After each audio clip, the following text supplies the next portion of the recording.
13 साल की उम्र में छोड़कर 16 साल से फेल हैं दोनों किडनी। प्रभु का नाम लेकर चल रही सांसें। महादेव ने दिया सपना, सज्जन ने पकड़ाई ट्रेन और पहुंच गए वृंदावन धाम।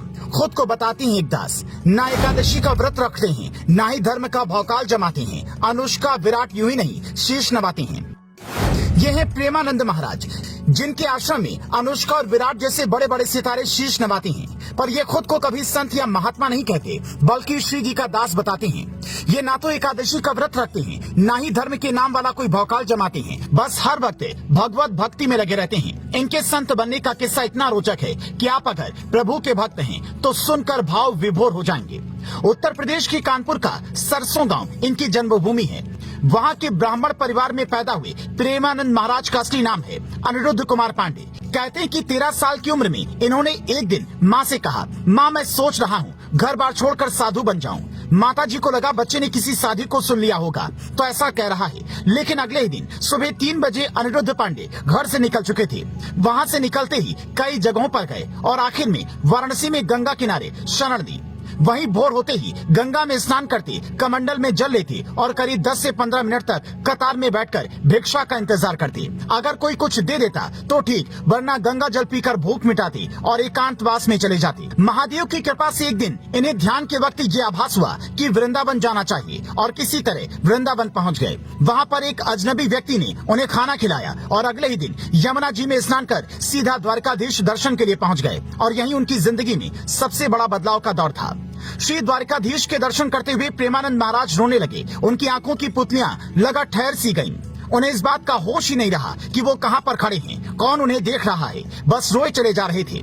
जब मंदिर में मौजूद लोगों ने देखा तो सबको लगा कि श्री राधा कृष्ण अपने भक्त को दुलार रही हैं।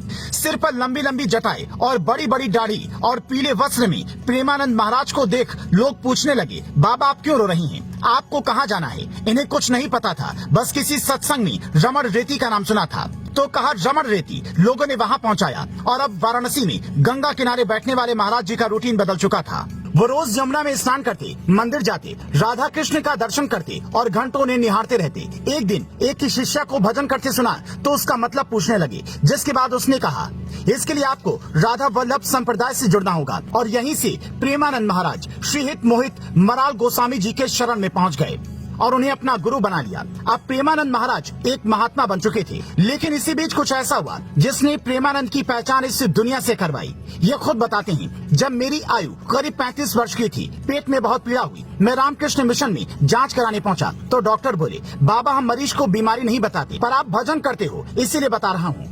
आपको पॉलीसिस्टिक किडनी बीमारी है, जिसमें किडनी के ऊपर सिस्ट बन जाता है। दोनों किडनियां लगभग आधी खराब हो चुकी हैं। मुश्किल से 4 से 5 साल जी पाओगे, इसीलिए भजन करो। ये सुनने के बाद प्रेमानंद फिर से भगवत भक्ति में लग गए। और जिस बीमारी से शरीर में 24 घंटे दर्द रहता है, हमेशा दिक्कत होती है, उस बीमारी में वो सुबह 2 बजे वृंदावन की परिक्रमा के लिए निकलते हैं। 4:20 से 5:20 तक भक्तों के साथ सत्संग करते हैं और कहते हैं किडनी नहीं बदलवाना, क्योंकि जब तक श्री जी चाहेंगी सांसें चलेंगी। श्री जी का चढ़ाया हुआ प्रसाद ग्रहण करता हूँ। जो लोग कहते हैं एकादशी को अन्न नहीं खाना चाहिए, वो बताएं क्या श्री जी उस दिन भूखी रहेंगी? अगर उन्हें प्रसाद चढ़ेगा तो फिर मैं भी खाऊंगा। श्री जी की सेवा ही मेरी जिंदगी का मकसद है। किडनी का क्या है, जब तक जिंदगी है रहेगी। जिस दिन प्रभु ने बुला लिया चला जाऊंगा। और सोशल मीडिया पर ऐसी अफवाहें कुछ समय पहले उड़ी कि प्रेमानंद महाराज गोलोकवासी हो चुके हैं और बाद में आश्रम ने बताया कि यह अफवाह है। हर भक्त यही चाहते हैं कि प्रेमानंद महाराज पर भगवान की कृपा बनी रहे।